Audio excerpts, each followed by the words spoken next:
J'ai eu la grâce de vivre la visite de Sa Sainteté le pape Jean-Paul II. En son temps, on disait Sa Sainteté le pape Jean-Paul II. Aujourd'hui, Saint Jean-Paul II.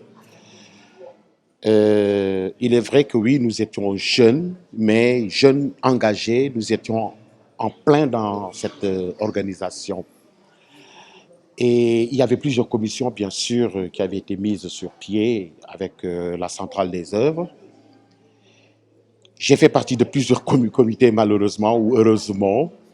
Mais ce que je retiens plus, c'est la commission liturgie, donc pour les chants, et la commission jeune. Parce que j'étais aussi membre de la commission pastorale jeune au niveau de la centrale des œuvres. Alors, il y a eu effectivement une part toute particulière qui a été réservée à la jeunesse sénégalaise et qui a effectivement vécu cette visite papale. Alors, aujourd'hui, 30 ans après, quand on prend du recul, on se rend compte que cet engagement n'a pas été vain parce que tout simplement, beaucoup de jeunes aujourd'hui sont en train de s'engager, mais il reste encore beaucoup de choses à faire.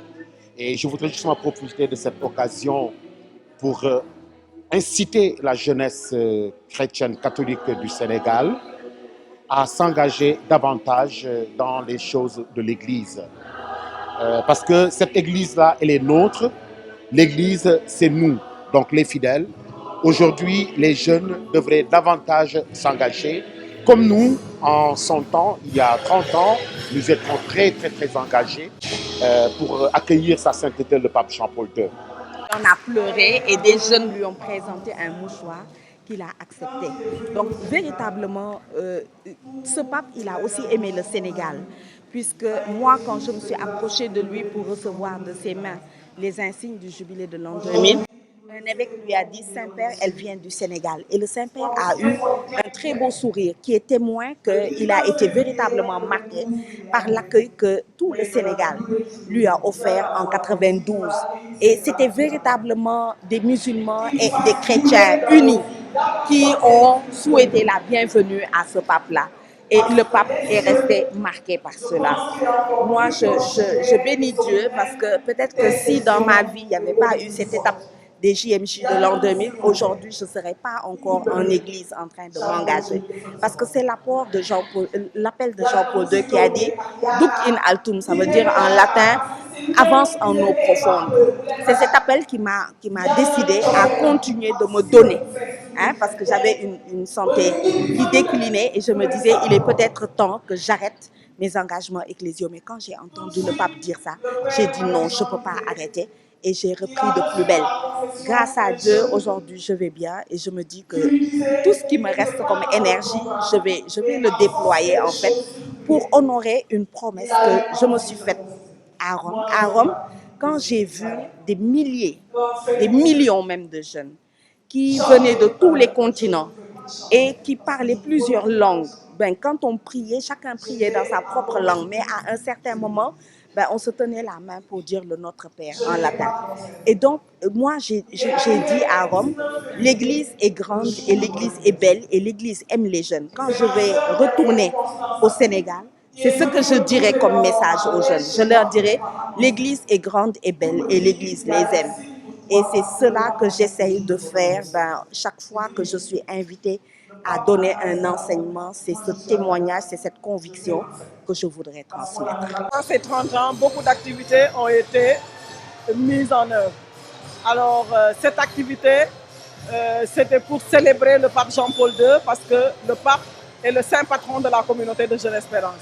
Donc, c'est pour cela que nous nous sommes retrouvés dans ce musée pour parler de lui, le personnage emblématique de Jean-Paul II et nous faire mémoire de tout ce que nous avions vécu il y a 32 ans, qui a été source de grâce et dont moi, personnellement, qui vous parle, je suis le fruit et le produit de la venue du pape de Jean-Paul II au Sénégal. Leur dire qu'il ne faut jamais désespérer. C'est un message d'espérance que je donne. Et cette rencontre, nous avons prié à la fin en demandant à Dieu, de la même manière que le Saint-Père a foulé la terre sénégalaise et que ça a été un moment de rassemblement de toutes les communautés, de toutes les couches sociales, que cette même grâce nous soit donnée en ce temps où nous vivons au Sénégal. Que Dieu mette sa paix et sa grâce dans ce Sénégal-là. Et que nous, jeunes à l'époque, parce que 32 ans, aujourd'hui, mis dans mon âge, j'étais jeune à l'époque, mais je ne le suis plus. De dire aux jeunes de ne pas désespérer, d'espérer. Et que quelle que soit la longueur de la nuit, il fera jour. Et quelle que soit la situation que l'on vit, si nous avons Dieu dans nos vies, la carte peut changer, la donne peut changer, les choses peuvent changer. Parce que moi, quand je l'ai rencontré, le Saint-Père, ma vie était en point d'interrogation. Beaucoup de choses que je ne comprenais pas. Le combat de la vie, de vouloir devenir quelqu'un, de réussir. Mais j'ai tout capitalisé en prenant Dieu dans ma vie, sachant que celui qui a Dieu a gagné d'avance, celui qui a Dieu a tout. Donc jeune, si tu m'entends, si tu me regardes, prends Dieu avec toi. Parce que celui qui prend Dieu gagne. Celui qui prend Dieu n'échec jamais. Même si tu échoues, l'échec devient pour toi l'escalier à laquelle tu montes pour rattraper ta grâce, pour faire de toi celui que Dieu voudrait que tu sois d'abord dans ce Sénégal, dans ta société, mais pour toi-même.